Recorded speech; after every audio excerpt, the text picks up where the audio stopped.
Coming up tonight on YCN News, a candidate for U.S. Senate from New Hampshire receives an endorsement from a GOP grassroots group. Brattleboro Town Meeting representatives will meet again Monday night to set an operating budget. And Vermont's Northern Stage prepares to build a new theater. For more news, weather, and sports, it's time for YCN, your local view. Now, your daily digest of the Dartmouth-Lake Sunapee region, southern Vermont, and Windsor County. News, sports, weather, and all that is happening in our area. The news on YCN, your local view. Good evening and welcome to this Thursday edition of YCN News. I'm Rose Spillman. A candidate for U.S. Senate from New Hampshire received an endorsement today from a GOP grassroots group. Jim Rubens is being endorsed by the Republican Liberty Caucus of New Hampshire and its National Assembly, the Republican Liberty Caucus. Chairman of the New Hampshire group, Aaron Day, says Rubens' endorsement is in line with the Republican values Rubin would bring to elected office. Together, the Republican Liberty Caucus, grassroots Republicans, and my campaign will win this critical election, showing how we will solve the nation's most pressing challenges and improve people's lives. And we're going to do this without retreat from our core Republican principles of individual liberty, free markets, and fiscally responsible, constitutionally limited government. Under Jeanne Shaheen and President Obama, we are suffering the longest economic stagnation in decades. 1 in 8 of us who want a job can't get one. People with jobs fear losing them. Real family income has dropped by 6% over the past Shaheen-Obama years. Obamacare and its Medicaid expansion here in New Hampshire are the height of fiscal recklessness. Nationwide, Obamacare will increase government deficit spending by $1.4 trillion, these are the latest numbers, over the next 10 years. None of this is paid for, and leave New Hampshire and Medicaid patients in the lurch. There are only 100 U.S. senators. Our nation's challenges are as great as they've been at least since World War II. And it's urgent that New Hampshire have another senator who takes these challenges seriously, one who can think carefully, one fundamentally committed to liberty, and one with the proven capacity to see through the fog and to lead. So let the debate begin. Besides Shaheen, Rubin is running against former U.S. Senator Scott Brown from Massachusetts. The endorsement means Rubens will be eligible for Political Action Committee or PAC funds. Rubens lives in Etna and is a former state senator. Support for U.S. Secretary of Veterans Affairs Secretary Eric Shinseki is eroding in Washington, including among the state's congressional delegation. Republican Senator Kelly Ayotte joins fellow Senator and Democrat Jeanne Shaheen, plus Representatives Ann McLean Custer and Carol Shea Porter, in calling for Shinseki to step down. Shaheen respects the four-star general's service to the nation and notes Shinseki has reduced the backlog of military claims at VA hospitals. Still, she agrees with her colleagues that a new leader must take over the VA office. The four women issued their remarks after an interim report by the Inspector General detailing continued problems in getting medical and related care to veterans as quickly as needed. These problems include waitlisting veterans for treatment up to 90 days in some cases at VA centers around the country. Meanwhile, in Vermont, Brattleboro Town Meeting representatives will meet again Monday night to set an operating budget. Earlier, the 129 elected representatives failed to reach agreement on what the spending plan should be for this Windham County town. The meeting is set for 6 p.m. June 2nd at the Brattleboro Middle School in its multi-purpose room. Setting a new budget has been ongoing since April 17th. A $15.8 million sum proposed then did not meet with approval. Interim town manager Patrick Moreland told the Brattleboro Reformer that a proposed $14.1 million renovation of the police station and 2 fire stations will be put on hold indefinitely. The arts community in New Hampshire has a new leader. Virginia Lupi has been confirmed as the director of the state's Department of Cultural Resources Division of the Arts. Lupi comes to New Hampshire from New York, where she served as an executive director for the Arts Council of the Southern Finger Lakes in Corning, New York. The creative economy in New Hampshire is an important draw for the state, financially and culturally. Governor Maggie Hassan said Loopy's understanding of that fits with the goals of the state's art department. Loopy brings grant writing, arts administration, and public relations experience to her new job. She begins full-time this summer. To find the right person for the job, a nationwide search for a new director was held. Department of Cultural Resources Commissioner Van McLeod recommended Loopy from the interviewed candidates to Governor Maggie Hassan. Hassan placed Loopy's name in nomination before the Executive Council, who approved it unanimously.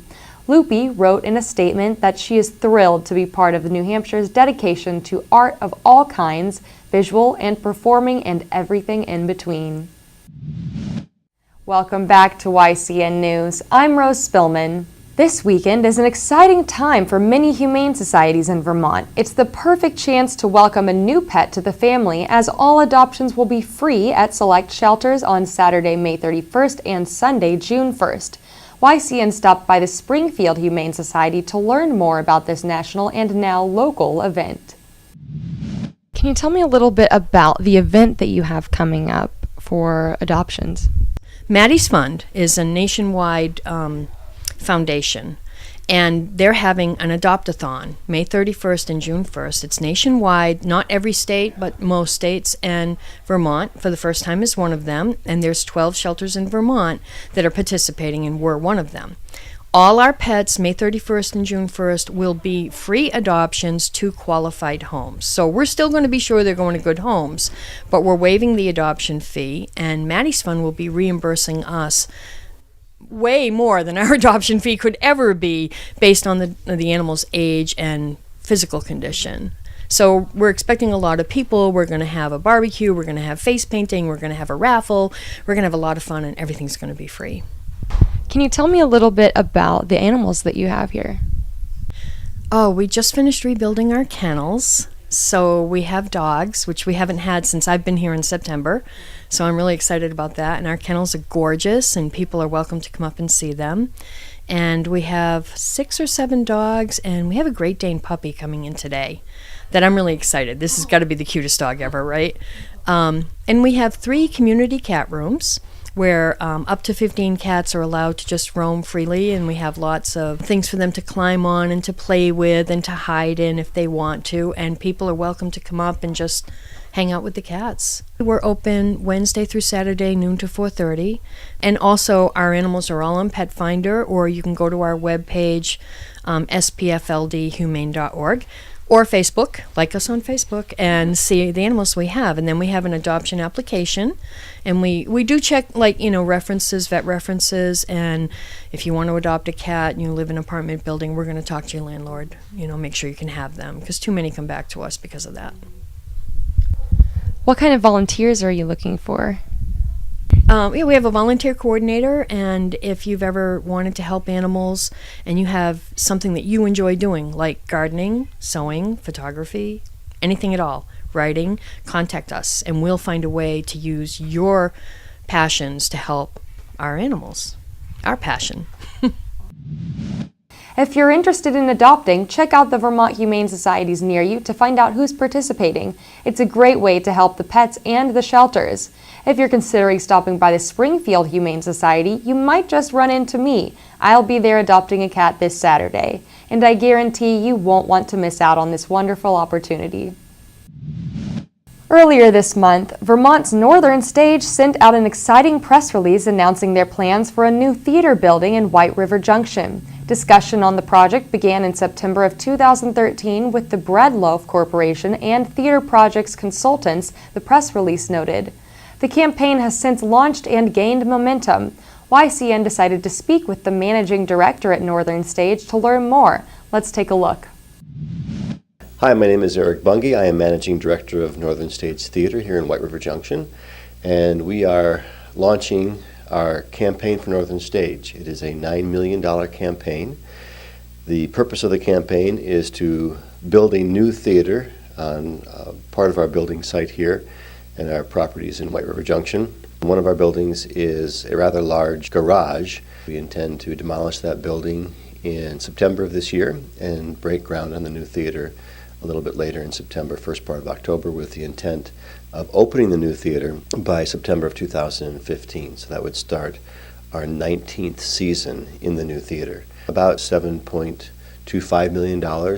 We'll build the building, equip it, and get us moved in. And then the remainder funds are for an operational reserve so that we don't just have a building with nothing going on inside of it. At this point in the campaign, we are just about at the $5 million mark in pledges, which we're very excited about.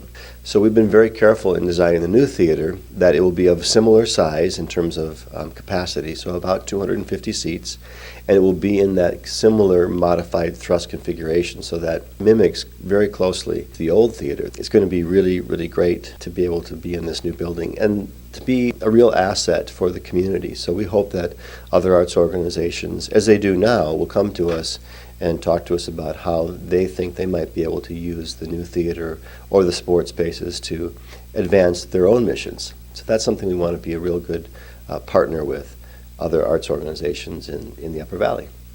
The number one way I think that people can support the project is to show up for the performances.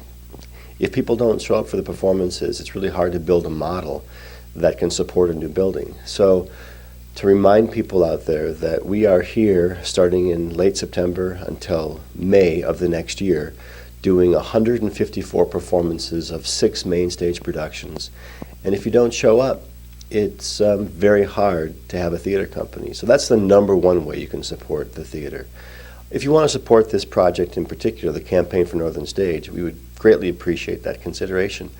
And the way you can do that is to go online, and you can email our Director of Development, Amanda Rafuse, and she will get right back to you. Or you can give us a call at 802-291-9009, extension 117, and that's Amanda's extension.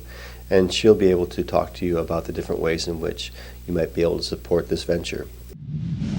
It is most definitely an exciting time for all involved at Northern Stage. In the press release, Artistic Director Carol Dunn captured it best when she said, "A new home will allow the company to enhance our artistry, enrich our programs, and to become a new work incubator. Northern Stage will grow from a professional theater with a regional impact to a regional theater with a national impact." Congratulations to Northern Stage on the continuous success with this project. Welcome back to YCN News. I'm Rose Spillman. Now Matt McDonald will have a look at our weather for the next few days and then move on to high school sports. Thanks, Rose. Tonight we'll have mostly cloudy skies with calm winds and lows in the upper 40s. Tomorrow we have a 60% chance of showers with thunderstorms after 2 p.m. Winds will remain around 5 miles per hour with a high of 70 degrees. Friday night we'll have a 50% chance of rain and storms with lows in the 50s. Saturday we'll have partly sunny skies with highs in the upper 60s and a 30% chance of showers. Saturday night will be partly cloudy with lows in the mid-40s. As you can see on our northeastern radar map, today's expected storm missed us, but there is still a 60% chance of precipitation for Friday. Otherwise, the weather looks pretty clear on our end. Things look pretty clear for this weekend with the exception of a 30% chance of showers on Saturday. Now let's see what's coming up on our community calendar. Tomorrow in New Hampshire, the Cornish Board of Selectmen will meet at 3 p.m. The Sunapee Methodist Church will hold a coffeehouse open mic night at 7 p.m. Friday night. On Saturday, the Rockingham Library plant sale begins at 8 a.m. in Bellows Falls, Vermont. Remember, you can submit local events from your community by sending them to news@ycnnow.com. And now turning to high school sports, we have some games to report on. Yesterday, there was a girls lacrosse game featuring Lebanon and Hopkinton. After a fierce match, the Lebanon Raiders dominated the scene with a 12-7 win. There was a close boys lacrosse game yesterday as well. Woodstock won against Brattleboro in a close score of 11-9. Woodstock's Oliver Kaya scored 6 goals, bringing his team to victory. Woodstock's record is 11 wins and 3 losses. They will play next on Friday against Rutland High School. There were some exciting games in softball and baseball yesterday. The Windsor girls softball team defeated Mill River yesterday in a 12-7 win. Windsor's record so far is 7 wins and 6 losses. They will play again tonight against Mount St. Joseph School. Fall Mountain School defeated Mascoma in boys baseball 3-1. And also, the Newport Tigers had a game with Conant High School and won 4-0. This was the last game in their regular season. The Tigers finished with an 11-5 record.